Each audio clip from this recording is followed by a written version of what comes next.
So back in Gloomhaven, we're not spending money yet. We're going to see what happens from the event. Because, who knows, maybe something becomes available. Stop struggling. You're coming with me and there's nothing you can do about it. Ahead of you in the street, you see a pair of guards scuffling with a young boy dressed in rags. You snatch purses, you go to the ghost fortress. No way around now. But my family is starving, the boy cries. You recognize his voice from some of your dealings in the sunken market. He's given helpful tips for mercenary work on a number of occasions. You can intervene on his behalf or let the guards haul him away. I'm intervening on his behalf. That doesn't sound like I'm attacking the guards, so let's see. I pay 10 collective gold and treat the guards to let the boy go, but they are unmoved. With further pressing, they agree to do so only if you pay his criminal fine. The guards cuff the boy's ear and set him free. That would add event 70 to the deck. Otherwise, nothing. You know what? Let's pay. Sounds like it's a good thing. The city itself, there wasn't a whole lot to do. Craig Hart bought himself a stamina potion. I like them. Recharging cards seems a lot more valuable than, maybe getting a couple blacks or hit points at this point in the game. Because we got a decent number of hit points, especially for him. And a fair amount of healing amongst our party members. Tinker spent the entire amount on the thief. Spellweaver threw a couple blesses in her deck. I figure, well, there's probably something good happens if we get that 100 donation. And right now, this is her event. And she's just like, we're out of things to buy, really. All the slots are filled up on all the characters. What the hell? The only option is if we wanted to get rid of one of these to get the, cloak or something. There's the thing that allows you to recharge one of your items, but I think it only allows you to recharge something that's tapped rather than something that's actually been used up completely for the scenario.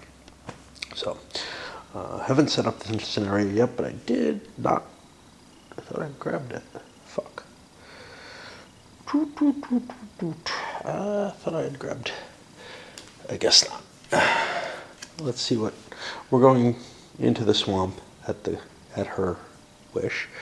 Walking along the edge of a forest, you begin to hear a strange, unfamiliar sounds coming from beyond the trees. You stop and listen closer. There's a rhythm to the sounds, and with that established, you begin to pick up different human voices in the mix. You venture to say that the noise vaguely sounds like chanting. Head into forest to investigate, or keep moving down the road. No need to get involved. Oh boy. Yeah, I don't really like getting involved, but I'm a curious type. Let's see. Ruh-roh. You quietly move through the forest toward the noise. Eventually, you come upon a clearing where you see a circle of cultists performing a strange ritual. One of them notices you and shouts to the other. The situation devolves into a bloody battle. You are, of course, victorious, but it saps some of your strength. We get experience, but we each lose a check mark.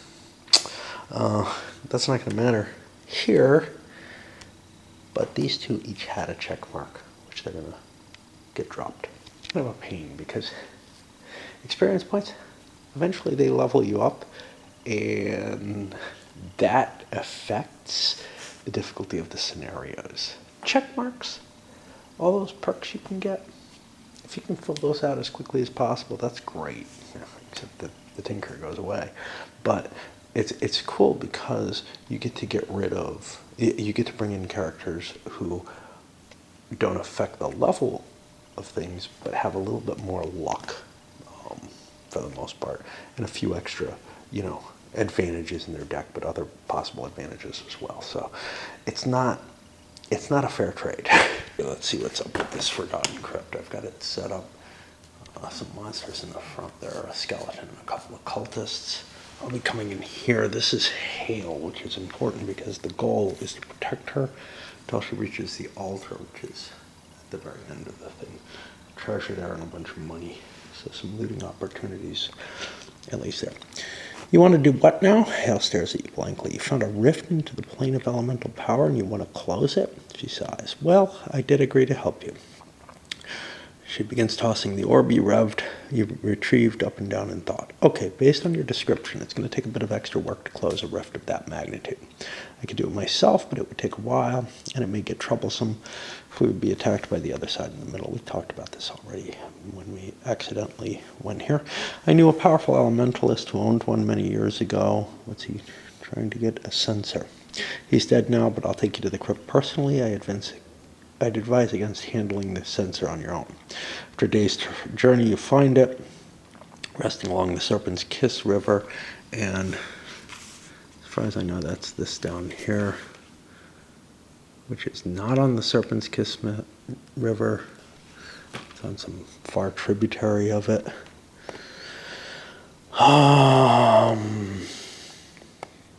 Stonebreaker really was a nice fellow. Getting crushed by massive boulders is just one of the hazards of being an elementalist, though. After clearing away the overgrown vines, you head down into the crypt. Oh, great, Hale says. The blasted cultists are everywhere nowadays, probably looking for the sensor, too. Or they simply don't want you to have it. You look at Hale with confusion, and she points into the shadows where dark figures in black robes emerge. You shouldn't have come here, Ghostface, one of them says. Ugh, Hale says. Dispatch these simpletons quickly. I am already bored of them. Okay. None of that matters much. What does is the special rules. 3 curse cards to each attack modifier deck. That only affects Spellweaver, though, so. Hale is A, represented by a numbered token. She has 4 plus 2 times L hit points. Well, I didn't use a numbered token. I used A because that's what I was supposed to use. I may use one of these.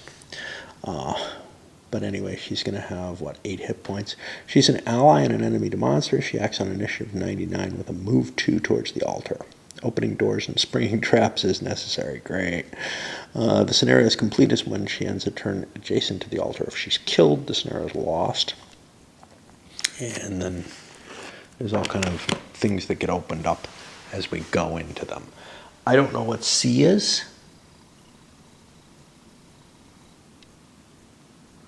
There does not seem to be. So this is kind of weird. There's this here, which I have marked, but it doesn't seem to have an effect listed. I got 2 E's.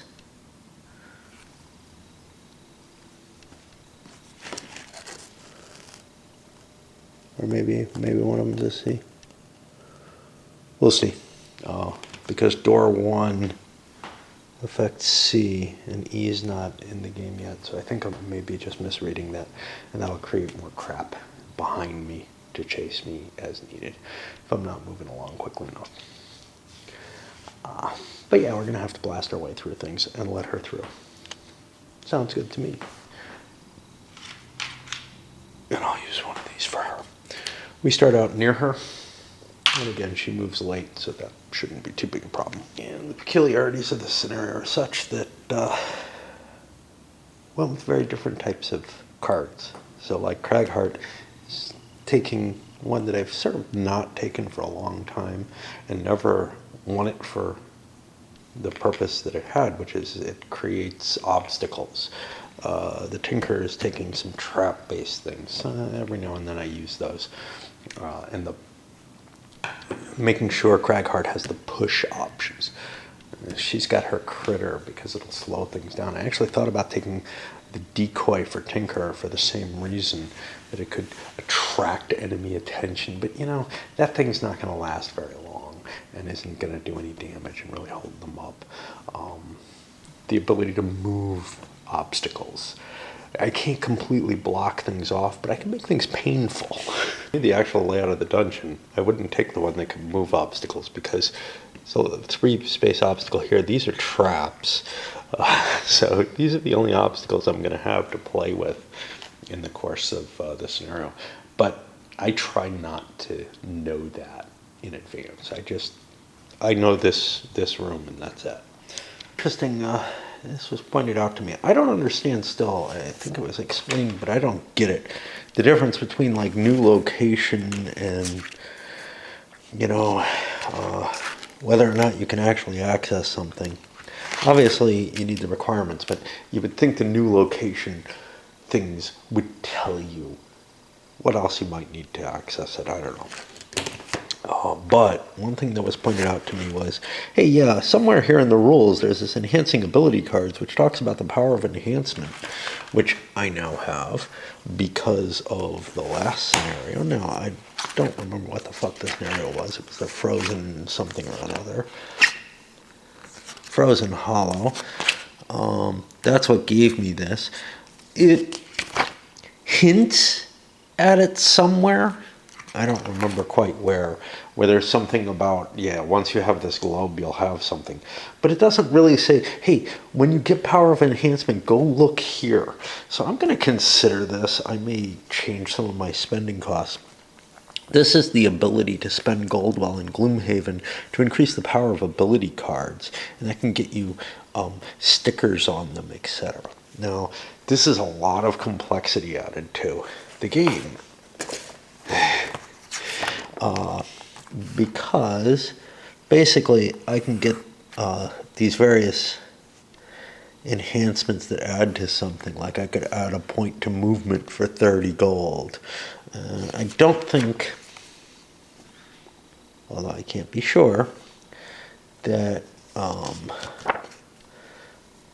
my buying and selling, my reputation affects this. Let me see. When buying items only. Okay. So yeah, but I would have the ability to change some of my cards and upgrade them. Jeez. But this is a big deal, and this is a big use of cash. And maybe I didn't want to buy those two blessings. Nothing looks terribly cheap here. I could increment a heal. Push and pulls, those don't look terribly valuable to me. Range is a big deal. But I'll have to look over this section. This is something I didn't really pay a lot of attention to before. Maybe I should just fucking do the scenario and get to it like next time I go in. I don't know. Things along rather quickly, actually. Tinker shoots things off first, jumps over the enemies. The cultists moved. Didn't do much. But he jumps over, exposes this room, creates a skeleton here. Craghart blows up the two remaining skeletons, or the two critters that were here, by moving one of these obstacles, which is cool because, as we can see later in the scenario, that card's not going to be terribly effective. Although actually you could fling objects along with it, which actually would be even cooler. She summons her little pet, and this moves forward.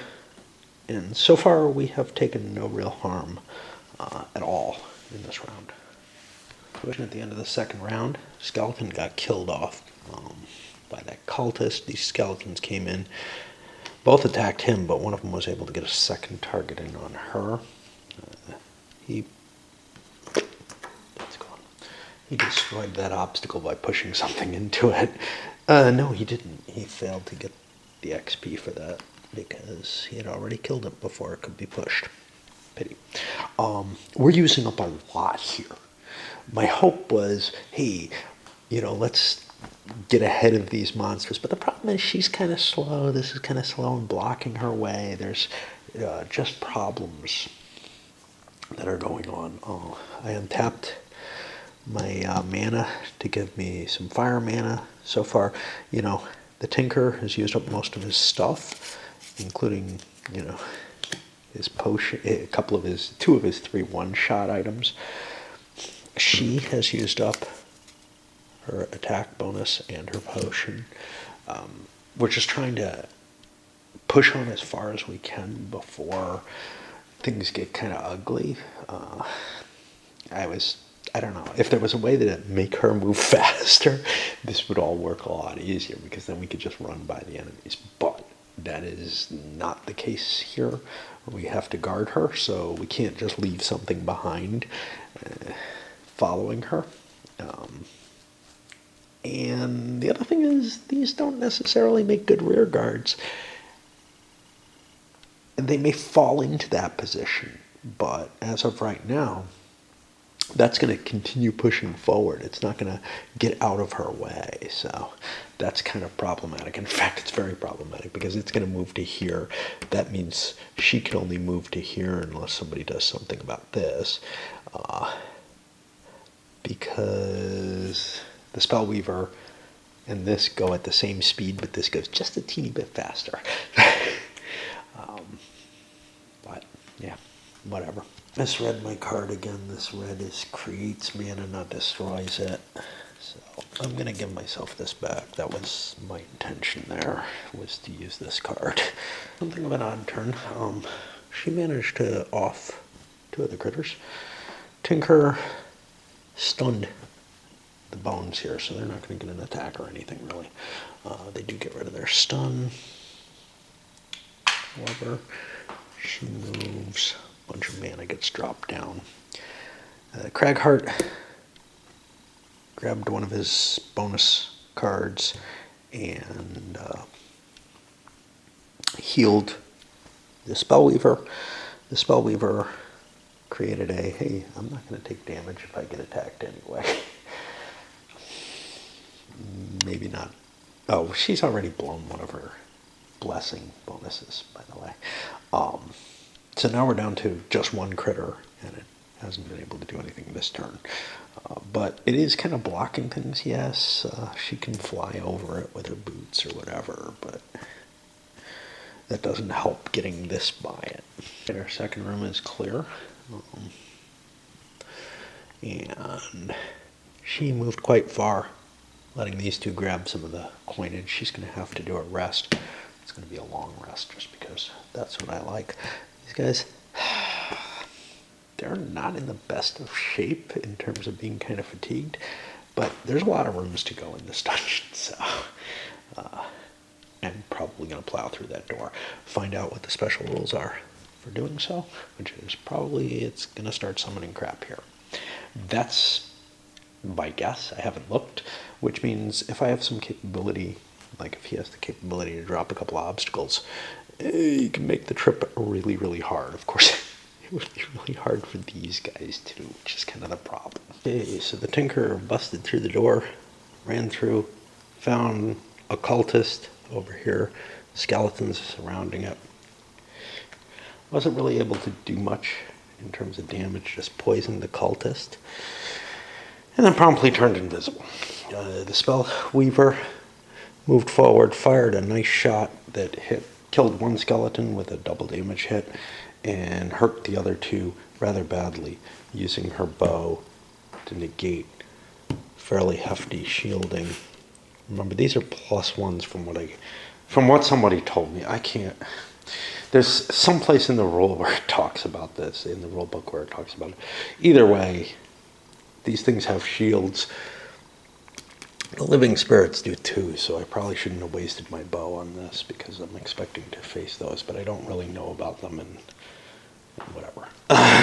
You know, like I shouldn't really know what the monsters are, I guess, any more than I should know what the setup is. I did a long wait with him, which might not be so wise. The reason why was I wanted to drop a couple of obstacles here and here, but this thing got in my way, which means I'm going to be dropping them here and here. I think I can drop it on one of these, that these aren't actually locations. And I forgot to put up, there's going to be a couple of cultists that show up there. And remember, they don't have to actually show up on the space. Changed in the situation after this. Cragheart fired a long-range shot. It didn't do much, but immobilized a cultist who went after, so I believe. I'm positive about that. Yeah, I wanted to go early with that. She's the one who went late. there was basically no attacks. The skeletons healed themselves, and the cultists summoned skeletons, which is just causing a mess in the backfield area. Long rest over here, and you can see I got some rocks to make things a little harder for those guys to get through. I would like to be able, see, the Tinker has a couple of traps that he could lay down. I would love to be able to drop those, but the problem is he's in the lead right now. So he may want to stay back and try to fight while others try to push into that space. Of course, he's the one, once that's open, who'll be able to disarm those traps. Others could jump over them, though. Crackheart has a card. I don't know if he has it with him that can get rid of a trap. But I'm guessing once we open this door, we're going to trigger this and start generating more crap there. And that's something I don't want to do. I want to clear out the room I'm in. She's too slow. I wish we had some way to speed her up.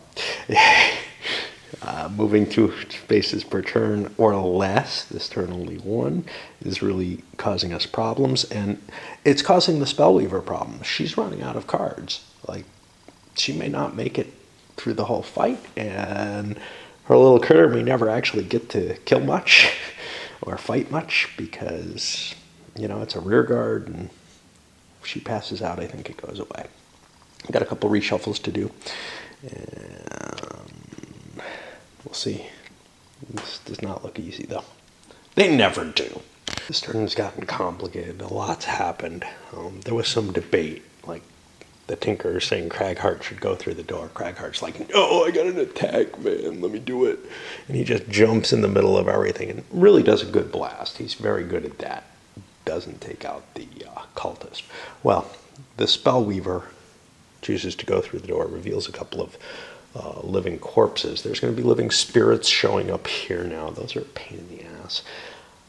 But if that's the only place where I'm going to see them, that's great, because they'll be behind me, and I don't have to worry about the fact that I used up my bow. But these corpses are kind of a pain in the ass.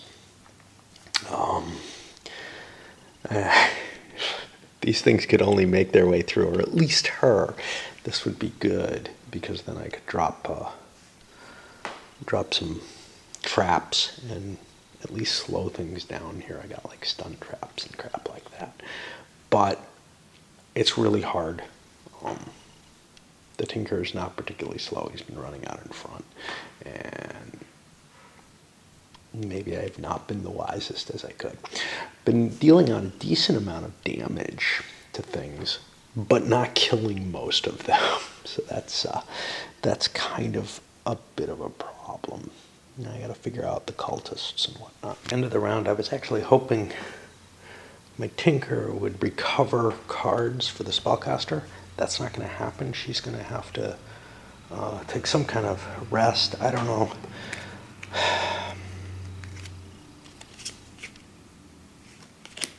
Recovering the cards would have been cool because it keeps her on the board an extra turn. But she moved away. If she had stayed in the doorway, I could have helped her.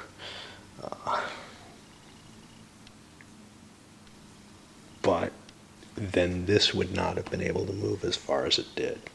And I also wouldn't have gotten as good an attack as I did by moving away for the ranged weapons. So it wasn't really an easy situation.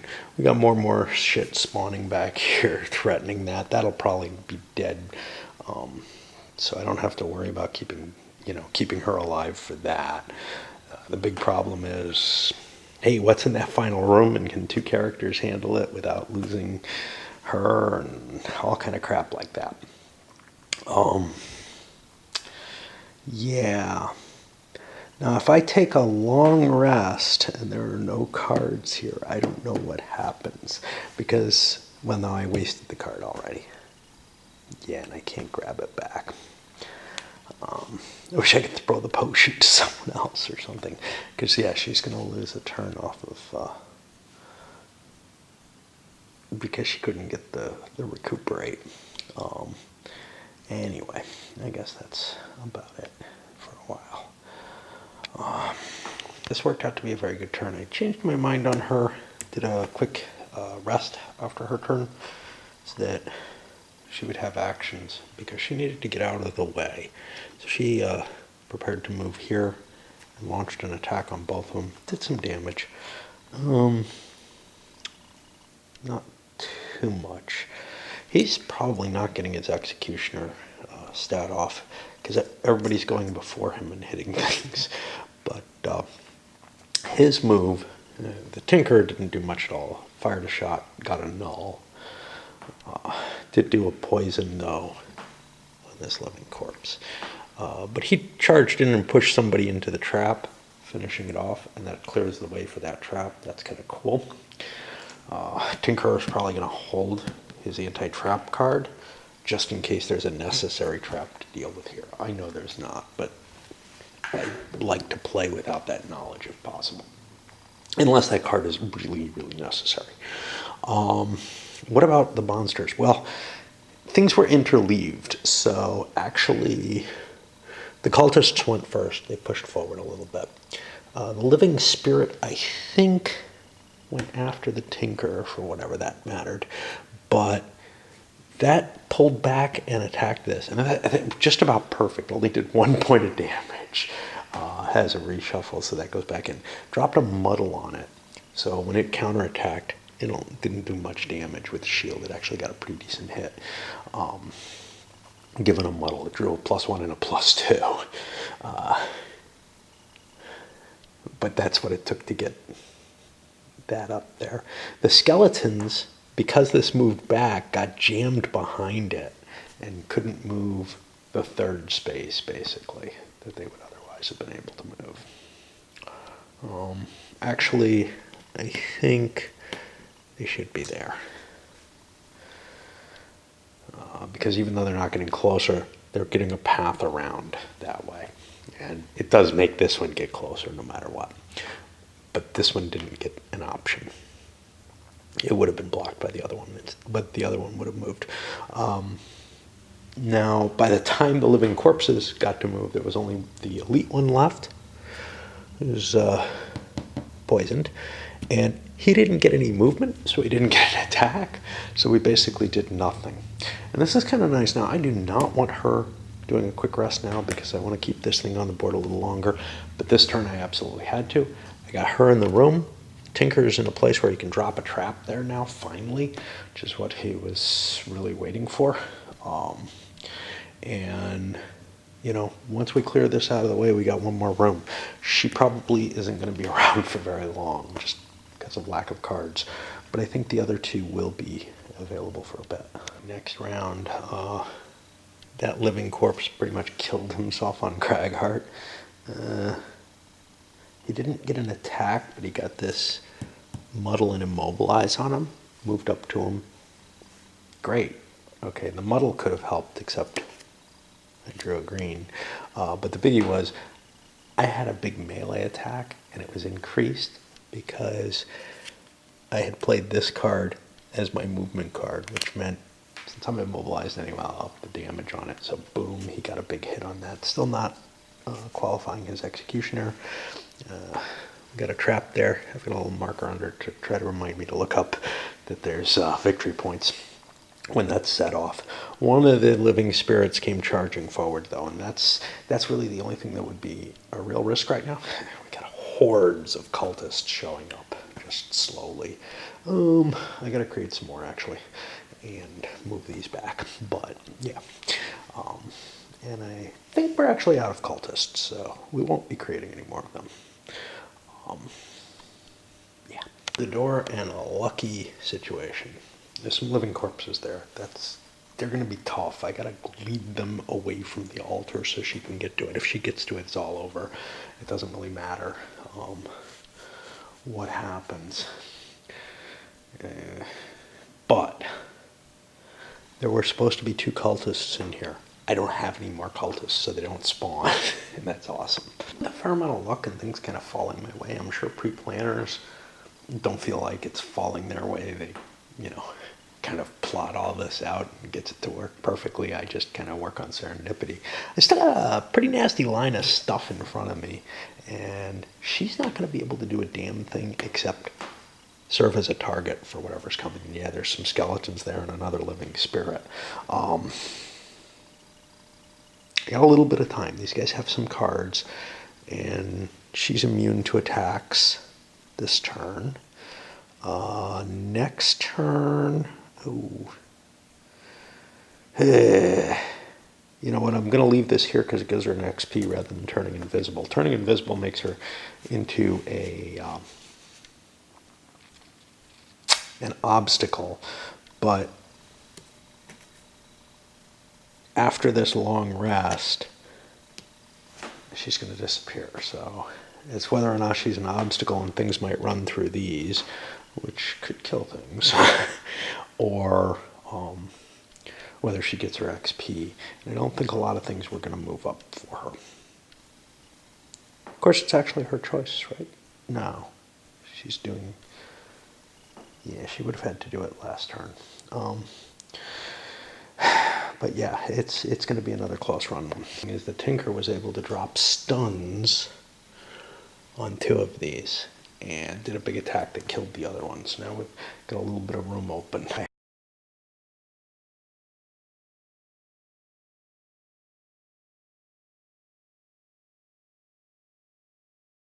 had this because Craghart can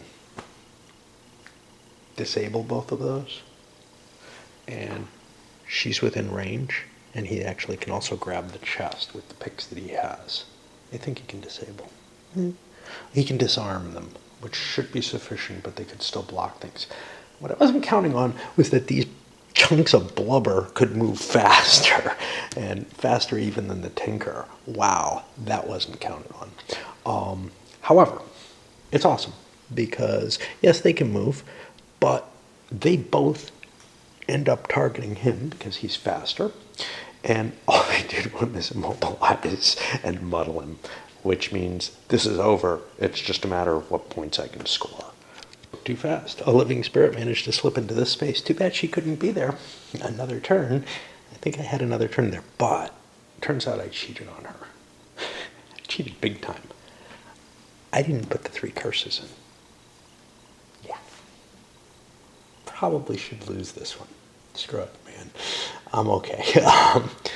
Let's see what happens, though, because this is kind of key. The first thing is, on our, healer, or on our mystic or whatever is walking there, I've got an attack of 2. -1 is 1.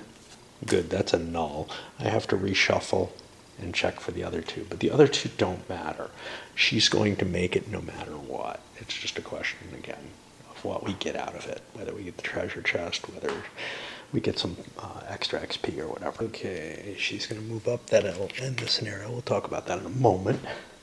However, he jumped to that chest, almost killed one and got his check mark, 1 point short, but the chest was only, whatever.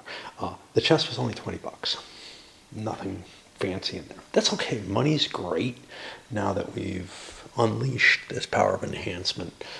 We can start improving our cards. What's kind of weird about the improvement of cards is that affects other iterations of the same character. So if you bring that same character in, or somebody else brings it in, it's got bonus cards in it already. So I don't know if the later characters become kind of more powerful to offset some of that, but otherwise it's going to be kind of iffy to bring in newbie characters that, I mean, already you're weakening yourself once you retire, but also you're weakening yourself in the sense of whatever cards you've advanced, those go away. That's fine. You're forced to retire. I don't know why I'm trying to retire, except that I want to bring new characters in. It's the exploration of the game thing. But once you've done that, it becomes a little harder to explore the game if you've got, there's a limit to how much advancement you can do on your cards. But once you've got which is based, I think, I don't remember if it's on the prosperity. I think it's on the prosperity level. So, I'd be allowed to have 2 card modifiers in my whole deck at this point. But eventually, that can grow to be a pretty potent set of modifiers. Of course, your new characters can do it, and they'll probably be pulling in good cash too. It's just they have other things to do, like stock up their equipment and stuff. So I don't know, but I certainly want to explore more. And then she's going to get there, which means did a massive looting. Look at all that. That's going to be a huge quantity of cash. They're worth 3 each. 5, 6, 7, 8, 24 on it. You know, yes, he made more, but he also grabbed the chest. So we hit, and I forgot to mention the living bones that we're starting there. It doesn't really matter what comes in now. Hale moves forward and grabs hold of the censer. She lifts it aloft and speaks a few words in an unknown language. Fire bursts forth and immolate the remaining undead. Great. Now we don't have to face. She breaks into the smallest of smiles. Well, now that that annoyance has been dealt with, let's go to the real fun. Show me this rift of yours, which is going to be the Runious Rift. We get Stonebringer's Censer, and we also get a prosperity level, which isn't going to get us anything too big. Now, is Runious Rift connected? It is not, so we'll have to do a travel there. So we'll be going back to Gloomhaven. There's a good chance we get some advantages. So certainly we get some check marks, but those can be resolved normally. But yes, I did cheat. Didn't realize it. I forgot to put those curses in there. Or else I drained them all, but I don't think that's the case. I think I just forgot to put them in this time. Before I clean up, everybody's making the jump to 4th level. So another card for everyone.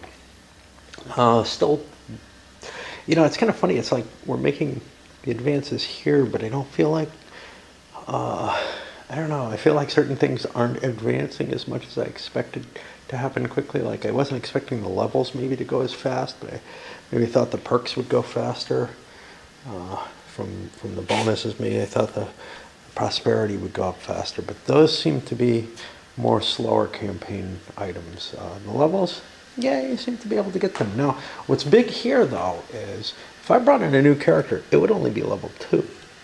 And now we're all at level 4, which means we're kind of at the strong point for level 2 dungeons, because you use half the average level. So that's kind of cool. You can see we're managing to collect good amounts of points here. Plus, because we're at a higher level dungeon, we're getting, you know, a bigger reward there. All right, I'll load this one up, I guess. I don't know what the hell it's called. The Forgotten Crypt.